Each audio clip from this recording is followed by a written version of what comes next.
Hello students. आज आज हम बात करते हैं आपके नए टॉपिक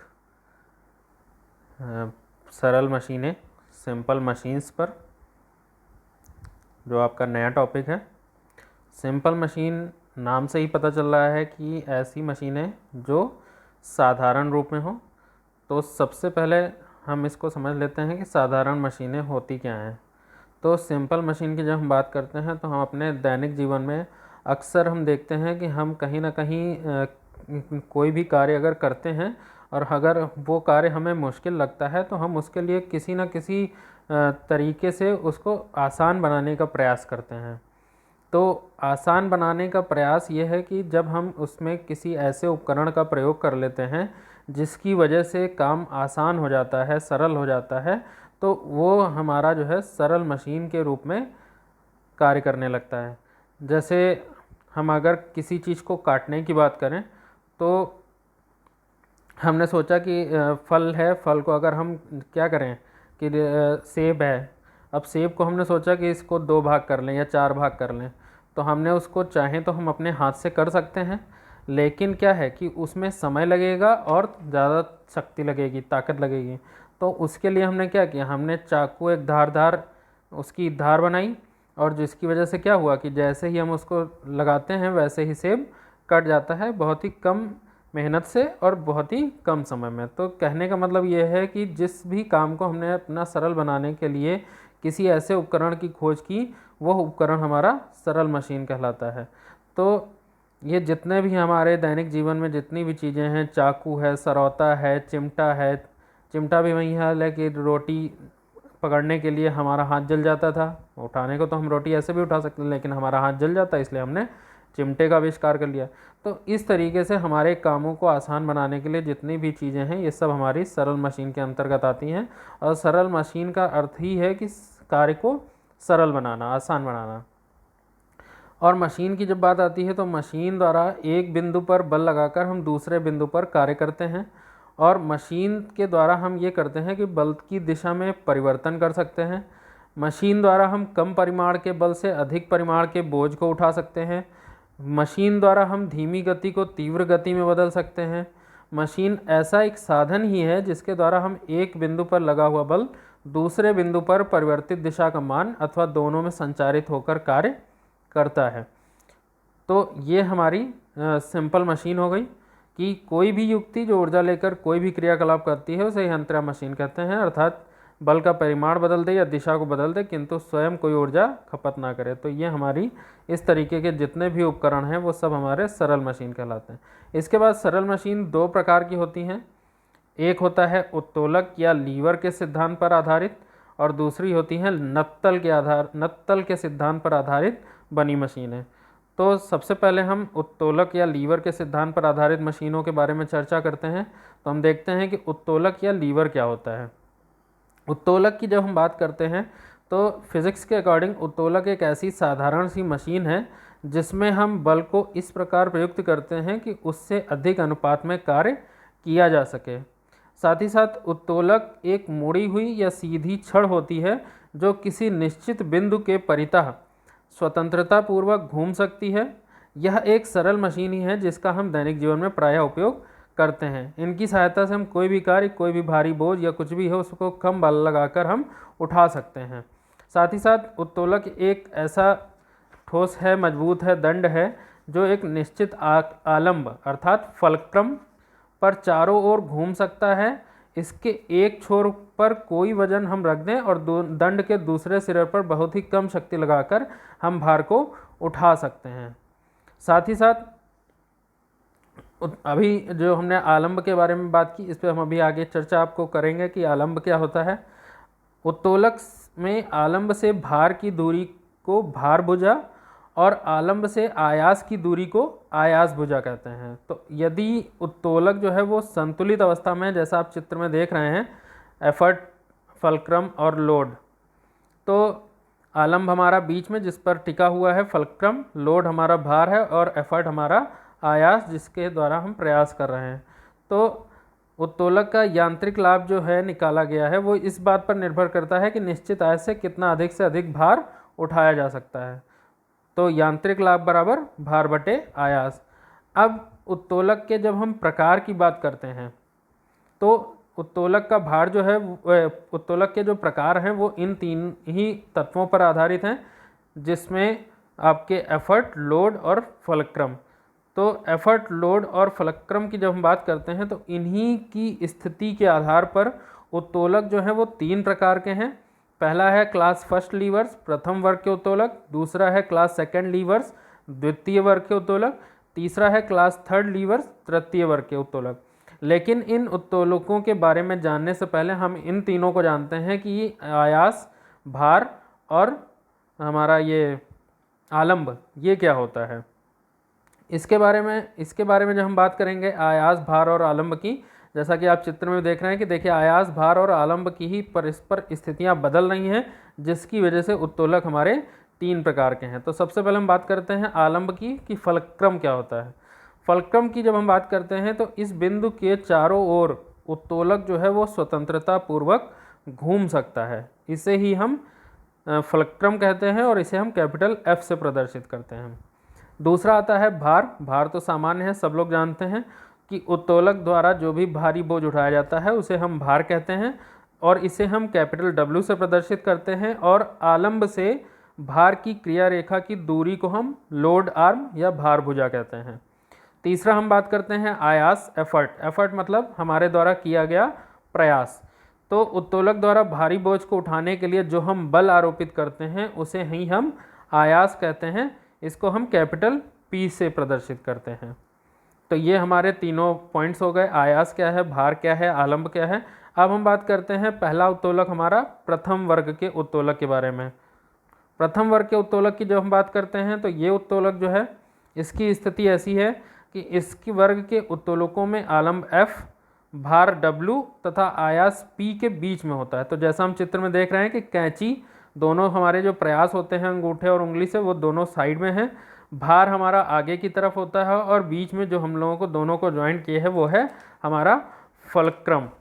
ठीक है। उसके बाद हम बात करते हैं द्वितीय वर्ग के उत्तोलक की। इसके हमने प्रथम वर्ग के उत्तोलक के हम एग्जाम्पल भी देख रहे हैं, कैंची है, तराजू है, हैंडपंप है, प्लास है, कलम है, ये सब हमारे प्रथम वर्ग के उत्तोलक हैं। अब हम बात करते हैं द्वितीय वर्ग के उत्तोलक की। द्वितीय वर्ग के उत्तोलक की जब हम बात करते हैं तो इस वर्ग के उत्तोलकों में भार W, आलंब F तथा आयास P के बीच में होता है। जैसा हम चित्र में देख रहे हैं कि नींबू का रस निकालने का यंत्र, तो अब क्या हुआ कि भार जो है वो आलंब और आयास के बीच में होता है। ऊपर से हम प्रयास करते हैं और नीचे से हम एफर्ट कर रहे हैं, जैसे हम देख रहे हैं चित्र में कि सरौता, जैसे हमने क्या किया कि बीच में सरौते में हम सुपारी फंसा लेते हैं और आलंब ऊपर से हम बल लगाते हैं और नीचे से हम उसमें प्रयास भी करते हैं। तो क्या होता है कि दोनों को जब हम मिक्स करते हैं तो आगे की तरफ जो भार बीच में है हमारे वो टूट जाता है। तो द्वितीय वर्ग के हमारे ये उत्तोलक हो गए जिसमें नींबू निचोड़ने की मशीन, कूड़ा धोने की एक पहिए की गाड़ी, नाव खेदते समय जब हम नाव के वो चप्पू चलाते हैं वो, बक्से का ढक्कन उठाना, ये सारी चीज़ें हमारे द्वितीय वर्ग के उत्तोलक में आती हैं। अब हम बात करते हैं तृतीय वर्ग के उत्तोलक की। तृतीय वर्ग का उत्तोलक जो होता है, इस वर्ग के उत्तोलकों में आयास P जो है वो आलंब F और भार W के बीच में होता है। इसका भी आप देख रहे हैं कि भार किनारे है, आयास बीच में है। तो क्या है कि चिमटा, हम एग्जांपल ले लेते हैं तो चिमटा हम देखते हैं कि एक जगह पे जुड़ा होता है और आगे की तरफ उसका मुंह खुला होता है, जिसमें हम भार लगाते हैं, मतलब रोटी जैसे हम पकड़ते हैं तो वो भार हो गया। और आयास और आलंब दोनों क्या हैं, दोनों किनारे हैं जिनके मध्य में W रहता है। तो इस तरीके से हम तृतीय वर्ग के उत्तोलक की बात करते हैं। तो ये हमारे हो गए उत्तोलक के आधार पर बनी मशीनें। अब हम बात करते हैं नत्तल के सिद्धांत पर बनी मशीनें। नत्तल क्या होता है? नत्तल की जब हम बात करते हैं, ये से हम समतल कहते हैं, नत समतल या झुका हुआ तल, कर्व प्लेन। जैसे हम अक्सर देखते हैं कि शादियों में जनरेटर आता है, तो अगर अब हम चाहें तो क्या करें कि जनरेटर को 10 आदमी 20 आदमी उठाकर ज़मीन से ट्रॉली में रख दें। तो क्या हुआ कि बहुत ही ज़्यादा हमें मेहनत करनी पड़ी। क्यों? क्योंकि क्या है कि हमें बहुत अधिक बल लगाना पड़ा, क्योंकि बल की दिशा बिल्कुल सीधी थी। ठीक है, कोई भी तल वहाँ पर ऐसा नहीं था जो हमारे बल को संभाल सके और हमारे बल जो अन्य लोगों पर जो मजदूर उठा रहे थे उन पर बल कम लगे, ऐसा कोई भी तल वहाँ पर नहीं था। लेकिन वहीं पर वो लोग क्या करते हैं टेंट हाउस वाले कि वहाँ पर एक मेज लगा देते हैं, 2 मेज फोल्ड करके लगा देते हैं, और फिर जब हम उस जनरेटर को ऊपर चढ़ाने का प्रयास करते हैं तो क्या हुआ कि परिणाम हमारा वही है कि ट्रॉली में ही जनरेटर को पहुंचाना। लेकिन हमने क्या किया कि उसकी हमने दिशा बदल दी, जिस वजह से हमारा काम आसान हो गया। हमने ऐसा तल बना लिया जिस पर वो बहुत ही आसानी से चला गया। तो नत्तल की जब हम परिभाषा की बात करते हैं तो ये नत्तल जो है वो ऐसा तल होता है जो क्षैतिज समतल से न्यून कोण बनाता है 45 डिग्री का। तो इस तल को ही हम समतल भी कहते हैं। इसका प्रयोग हमने अभी आपको बताया कि सड़कें घुमावदार होने से हम पहाड़ों पर चढ़ाई करना आसान हो जाता है, पहाड़ों पर घूम घूम के हम हल्का हल्का सा चढ़ाते नत्तल बनाते हुए चले जाते हैं, जिसकी वजह से चढ़ना आसान हो जाता है। तो पहाड़ियों पर घुमावदार जो सड़क की बनावट होती है वो अनत्तल होती है। साथ ही साथ स्ट्रेचर वगैरह जब हम मेडिकल कॉलेज वगैरह या अस्पतालों में देखते हैं तो वहाँ भी क्या है कि मरीज को सीधी स्थिति में हम ले जा सकें हर मंजिल पर, जिसकी वजह से वहाँ पर हम जिसे कहते हैं स्लोप बना देते हैं। तो हमारा जो कार्य होता है वो कार्य करना आसान हो जाता है। सीढ़ी से हम उस कार्य को नहीं कर सकते हैं, तो इस वजह से हम वहाँ पर नत्तल की स्थापना कर देते हैं, जिससे हमारा कार्य जो है वो आसान हो जाता है। अब नत्तल के आधार पर बनी पहली हमारी जो स्थिति है, पहला जो उपकरण है उसे हम कहते हैं पेंच स्क्रू। स्क्रू जो है ये किसी कार्य को सरल एवं सुविधाजनक बनाने में हमारी सहायता करता है। ये लोहे की सलाख का एक टुकड़ा होता है जिसमें घुमावदार चूड़ियाँ बनी होती हैं। इसमें किसी मोटर वाहन के पहिए को निकालने में या कोई और जैसे कोई गाड़ी होती है उसको हम निकालने के लिए हम क्या करते हैं स्क्रू जैक का प्रयोग करते हैं। और इसी तरह लकड़ी के दरवाजे, खिड़की और अलमारी बनाने में हम स्क्रू ड्राइवर की सहायता से पेंच लगा देते हैं ताकि वो बने रहें। तो इससे क्या है कि स्क्रू पेंच जो है वास्तव में झुके तल के समान होता है, जिसकी वजह से हमारी जो भी चीज़ें हैं जिनको हम लगाए रहते हैं जो टिके रहते हैं और ये उसे मजबूती प्रदान करती हैं। दूसरा इसके आधार पर है घिरनी, जिसे हम इंग्लिश में पुली कहते हैं। तो प्राचीन काल में पुराने समय में आपने देखा हुआ है कि पुली का यूज़ हम मैक्सिमम जो है गांव में कुएं से पानी निकालने के लिए करते हैं। तो क्या है कि जब हम सीधी बाल्टी रस्सी से खींचते हैं तो हमें ज़्यादा ताकत लगानी पड़ती है। क्योंकि एक तो उसमें पानी भरा होता है और दूसरा गुरुत्वाकर्षण बल के कारण वो बाल्टी नीचे की ओर खिंचती है, जिसकी वजह से हमें ताकत ज़्यादा लगानी पड़ती है। लेकिन अगर हम उसकी बिल्कुल सीध रेखा में उसके ऊपर बल्ली डालकर या कोई भी तख्ता लगाकर लकड़ी का उसमें हम पुली बांध दें और उसके बाद हम रस्सी के माध्यम से उसको खींचें, और रस्सी क्या है कि दूसरी उसने दिशा बदल दी, तो जब दिशा बदल गई बल लगाने की उसकी वजह से हमें बाल्टी क्या है कि बहुत ही आसानी से ऊपर आ जाती है। इसी तरह गणतंत्र दिवस में हम झंडा फहराते हैं, उसमें भी घिरनी का प्रयोग किया जाता है, जिसकी वजह से झंडा खुल सकता है। तो घिरनी जो है वो भी एक सरल मशीन है। ये आकलन में चपटी और गोल पहिए की तरह होती है। ये लकड़ी और धातु की बनी होती है। इसके ऊपर रस्सी फंसाने के लिए एक खांचा बना होता है। इस घिरनी में आलंब बिंदु F, भार बिंदु W तथा आयास P के बीच में होता है।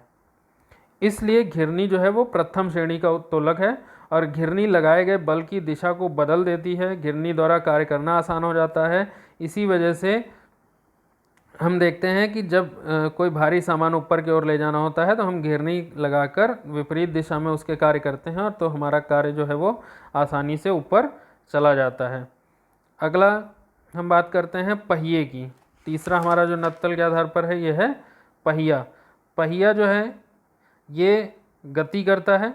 पहिए के द्वारा हम किसी वस्तु को में अगर पहिए लगा देते हैं तो उसको हम लुढ़काकर एक स्थान से दूसरे स्थान तक ले जाने में हमें सहायता होती है। जैसे टीवी स्टैंड में पहिए लगा देते हैं, वॉशिंग मशीन में पहिए लगा देते हैं। तो क्या है कि ये सारी भारी वस्तुएं होने के बावजूद हम इनको बहुत ही आसानी से एक स्थान से दूसरे स्थान तक पहुंचा सकते हैं। तो किसी समतल को सरका कर ले जाने की तुलना में बल कम लगता है, जिसमें हमारा पहिया जो है वो हमारी सहायता करता है। पहिए के गोल आकार में होने के कारण गति करते समय पहिए का जो बहुत कम भाग है वहीं पृथ्वी के संपर्क में रहता है, और इस कारण पहिए एवं पृथ्वी के बीच घर्षण भी कम होता है, जिसकी वजह से हमारी गति जो है वो बढ़ती जाती है। तो ये हमारे थे इतने सारे पहिया, धुरी, पेंच, स्क्रू गेज और प्रथम वर्ग और द्वितीय और तृतीय वर्ग के उत्तोलक के बारे में। साथ ही साथ सरल मशीनों द्वारा सहायता की हम बात करें तो ये सारे वही सामान्य चीज़ें हैं कि मशीन द्वारा हम किसी भी वस्तु को सुविधाजनक स्थान पर लगाकर कार्य आसानी से कर सकते हैं। भारी बोझ को हम कई बिना व्यक्तियों की आवश्यकता के एक स्थान से दूसरे स्थान पर ले जा सकते हैं। उपयुक्त दिशा में लगाकर हम कार्य को आसान कर सकते हैं। तो ये है हमारा सरल मशीन।